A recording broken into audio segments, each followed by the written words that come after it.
80% 사람들은 이 클렌징 방법을 잘못 알고 있었어요. 수건이 더럽다고 해서 혹시 사용하지 않는 분들도 많이 계시나요? 돈 안 들이고도 인생 피부를 되찾으시길 바라겠습니다. 안녕하세요 여러분, 반갑습니다. 피부마법사입니다. 이 방법만 아시면 피부과 화장품 돈 들이지 않으셔도 무조건 피부가 좋아집니다. 이 일로 먹고 사는 직업인으로서 샵에 피부에 문제가 있어서 온 사람들 중 80%는 이것을 잘못하고 있었습니다. 바로 그것은 클렌징입니다. 클렌징이 중요하다고 하니까 이 방법도 해보고 클렌징도 새로 사보고 또 누가 알려준 클렌징 방법 따라 해보고 여러 가지 방법을 하시면서 오히려 피부가 망하시는 분들이 굉장히 많았어요. 저 역시도 무지했던 기간이 있었기 때문에 잘못된 클렌징법으로 스스로 피부를 망치고 있었던 시기가 있었습니다. 혹시나 저와 같은 실수를 반복하면서 피부를 스스로 망치고 계실 분들을 위해서 이 영상을 준비했어요. 피부과 일절 가지 않으셔도 피부가 좋아질 수 있는 방법이 거기에 있습니다. 그러니까 오늘 제가 제대로 하는 클렌징법을 알려드릴 테니까 이 방법을 여러분 것으로 습득하셔서 돈 안 들이고도 인생 피부를 되찾으시길 바라겠습니다. 욕망의 에스테틱 커뮤니티를 통해서 온라인 피부관리 프로그램을 따라오고 계신 분들이 800분 정도 계시는데요. 그분들께서도 이 클렌징 방법을 습득하셔서 굉장히 많은 피부 개선 효과를 보고 계십니다. 클렌징만 바꿨는데 이렇게 피부가 좋아질 수 있다니 놀라우신가요? 지금부터 시작합니다. 제가 오랜 기간 에스테틱을 운영한 경험으로 봤을 때 거의 80% 사람들은 이 클렌징 방법을 잘못 알고 있었어요. 일단 대표적으로 잘못 알고 계시는 클렌징법에 대해서 3가지만 언급드리고 넘어가도록 하겠습니다. 일단 첫 번째, 바로 이중세안인데요. 가장 많은 케이스예요. 혹시 이중세안 하고 계신 분 계신가요? 저 역시도 오랜 기간 이중세안을 했던 경험자로서 그 감정을 충분히 이해합니다. 이중세안은 우리 피부를 가장 빠르게 망가지게 하는 대표적인 원인입니다. 우리 피부에는 표피와 진피로 구성이 되어 있죠. 근데 이 표피와 진피에서 가장 첫 번째로 보호막 역할을 해주는 것이 이 각질층에 있는 피지입니다. 우리는 피지를 없애려고 그렇게 뽀득뽀득 세안을 해왔지만 사실 이 피지라는 것은 우리를 지켜주는 첫 번째 보호막인 것이죠. 땅에서 새싹이 자라날 때 비닐하우스가 없으면 더 자라나기 어려운 것처럼 피지 분비가 부족하다면 아기 세포들이 원활하게 태어나지 못하게 되는 것이죠. 이 모공에서부터 퐁퐁퐁퐁 이렇게 올라오는 피지 분비는 표피를 그대로 비닐하우스처럼 쫙 둘러싸게 되고 땀과 피지가 합쳐져서 천연 피지막이라는 보호막이 형성됩니다. 이 보호막은 우리 피부에 있어서 가장 중요한 장벽 역할을 해주게 되고요. 이 장벽이 온전할 때 아래에서부터 태어나는 피부세포가 건강하게 유지가 보통 일중 세안만으로 깨끗하게 세안이 될까? 의문이 있으신 분들이 있으실 텐데요. 우리 피부에 일중 세안만으로 제거가 되지 않는 메이크업을 한다는 것 자체가 나쁜 것이기 때문에 그 메이크업을 지우기 위해서 이중 세안을 하든 또는 그 메이크업이 덜 지워져서 남아있던 안 좋은 결과를 초래하게 됩니다. 그러므로 되도록 화장은 일중 세안만으로도 제거될 만큼의 화장품을 이용해 주시고요. 우리가 일반적으로 사용하는 색조 화장품에는 생각보다 엄청나게 안 좋은 성분들이 많이 들어있기 때문에 지금 내 피부가 아프고 힘든 상태라면 최대한 그런 제품은 피해 주시는 게 좋습니다. 이런 클렌징 방법 잘 습득하셔가지고 좋은 결과 있으시길 바랄게요. 두 번째, 박박 문지르는 세안 자극입니다. 우리 피부에 첫 번째 장벽 역할을 해주는 게 피지 분비라고 했잖아요. 땀과 피지가 섞여서 천연 피지막을 이루게 되면서 우리 피부는 약간의 약산성을 띠게 되는데요. 그 약산성 보호막으로 인해서 세균 번식이나 박테리아 번식이 억제되는 효과를 가져오게 됩니다. 그 다음으로 우리 피부를 보호하는 역할을 해주는 것이 바로 각질인데요. 여기서부터 여러분은 약간 혼란이 오시기 시작하실 거예요. 우리는 대부분 각질이라 함은 제거해야 된다고 세뇌되어 있기 때문이죠. 하지만 우리의 각질은 여기 기저층에서부터 새로운 아기 세포들이 태어날 때 여기 최바깥층에 있는 각질이 보호해주지 않는다면 이 아기 세포들은 불량 세포로 자랄 수밖에 없는 환경이 구성되기 때문입니다. 대부분의 분들이 잘 모르고 계신 것 같아요. 각질 제거를 매주 1회 하고 계시다면 그것도 과하게 홈케어를 하고 계실 가능성이 큽니다. 심지어 이 각질 제거 용품을 때처럼 밀어내는 스크럽 제품이라든지 또는 클렌징 제품 자체에 각질 제거 성분이 들어있는 클렌징을 사용하고 계신 분들도 굉장히 많았는데요. 그런 분들의 특징은 젊었을 때는 비교적 건강한 피부를 유지하고 있다가 결국에는 피부에 손상이 오는 케이스가 굉장히 많았습니다.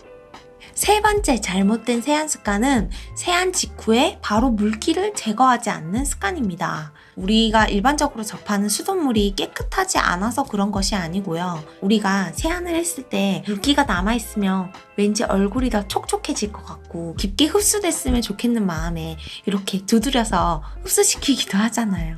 하지만 그 습관은 피부를 더 건조하게 만드는 대표적 원인입니다. 우리가 접하는 물 분자는 굉장히 큰 분자 구조를 가지고 있기 때문에 이 분자 구조가 큰 물기가 날아가면서 내 피부 속에 있는 물 수분을 빼앗아서 날아가기 때문인데요. 수건이 더럽다고 해서 혹시 사용하지 않는 분들도 많이 계시나요? 3,000건이 넘는 임상과 개인적인 경험을 토대로 봤을 때 수건을 쓰는 사람보다 오히려 일회용 해면이라든지 또는 뽑아 쓰는 클렌징 티슈 같은 것을 사용하시는 분들이 피부 손상이 더 많았습니다. 왜 그런가 하니 이런 일회용 해면의 특성상 약간의 거친 면이 있어서 물리적인 자극도 있겠고요. 뽑아 쓰는 클렌징 티슈 같은 것들은 제품 안전성을 위해서 방부제라든지 여러 합성 첨가물이 들어가게 되면서 그것으로 인해 피부에 좋지 않은 영향을 주게 되는 경우를 가장 많이 봤습니다. 지금까지 대표적으로 세안 시 절대 하면 안 될 세 가지를 언급해서 말씀드렸고요. 지금부터 올바른 세안 습관을 직접 시연해서 보여드리도록 하겠습니다. 물기가 조금 흐를 수 있으니까 수건을 꼼꼼하게 채우고 손을 깨끗하게 준비를 해주시는 건 기본이겠죠? 손을 세척하실 때는 손가락 사이사이에 있는 세균들이나 손톱 위까지 깨끗하게 세척을 해주시고요. 수건을 닦아서 마른 상태로 준비해줍니다.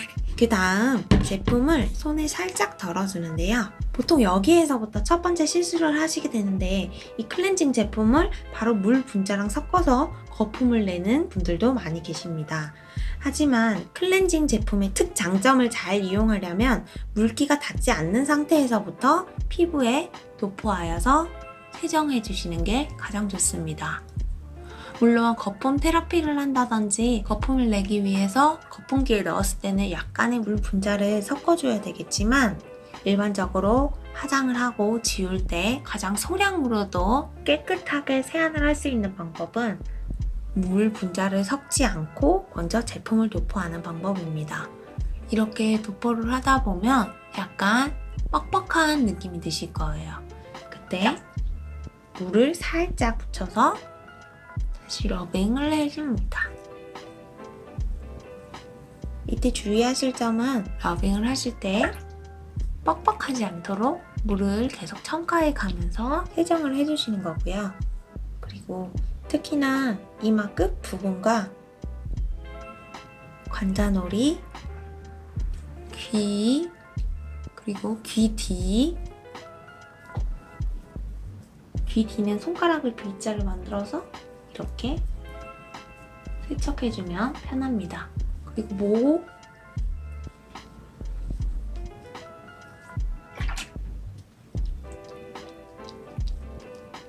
모두 깔끔하게 세정을 해줍니다. 그리고 보통 세안을 한 가지 방향으로만 이렇게 하시기 쉬운데 우리 얼굴에도 솜털이 있기 때문에 솜털이 약간 세워주는 듯한 방향으로 반대로도 러빙을 해주시면 좋습니다. 네, 계속해서 물을 첨가해 가면서 방향을 바꿔서 러빙을 해주시고요. 지문 끝으로 피부에 있는 노폐물을 녹인다는 생각으로 부드럽게 러빙해 줍니다. 특히나 코 부위, 콧방울요 이런 부위는 부드럽게 러빙 하시면 깨끗하게 세정이 되어서 지워집니다. 이마도 마찬가지로 방향을 바꿔서 러빙을 해주시고요. 이 물러빙이 굉장히 중요한 역할을 하는데 세안제가 물 분자랑 섞이면서 그때서야 유화 과정이라는 걸 거치게 되기 때문이에요. 유화 과정이 일어나야지만 세안제의 특성상 뭉쳐있는 제품 분자들이 물 분자랑 섞이면서 원활하게 세정이 됩니다. 이 상태에서 여러분은 그대로 흐르는 물에 씻어주시면 되시고요. 저는 지금 갈 수가 없으니까 이렇게 닦아주도록 할게요. 집에서는 흐르는 물에 씻으시는 게 가장 좋습니다. 샵에서는 일반적으로 일회용 회면을 많이 사용하는데요. 보시고 집에서도 따라서 많이 하시더라고요. 닦아내는 행위 자체가 우리 피부에는 자극이 될 수 있기 때문에 되도록이면 물로 헹궈내시는 행위가 훨씬 더 자극이 작겠죠? 이렇게 뽀송뽀송한 상태에서 3초 안에 여러분 잊으시면 안 돼요. 3초 안에 스킨케어를 해주셔야 합니다. 오늘은 모공 디톡스를 하는 제품을 준비했기 때문에 모공 디톡스 토너를 가지고 한번 닥토를 해줄게요. 일반적으로 저는 닥토를 추천하지 않지만 한번 얼굴을 깨끗하게 정리해준다는 개념으로 한번 닦아주겠습니다. 매일매일 이렇게 닦아주는 행위 자체가 피부의 입장에서는 엄청나게 자극이 많이 되거든요. 그리고 우리 피부는 자극을 받으면 받을수록 반작용이 심해지기 때문에 절대 매일 이렇게 무리하시진 마시고요. 할 때는 귀 뒤도 같이 2, 3일에 한 번 정도 이렇게 떡터를 해주시면 될 것 같고요.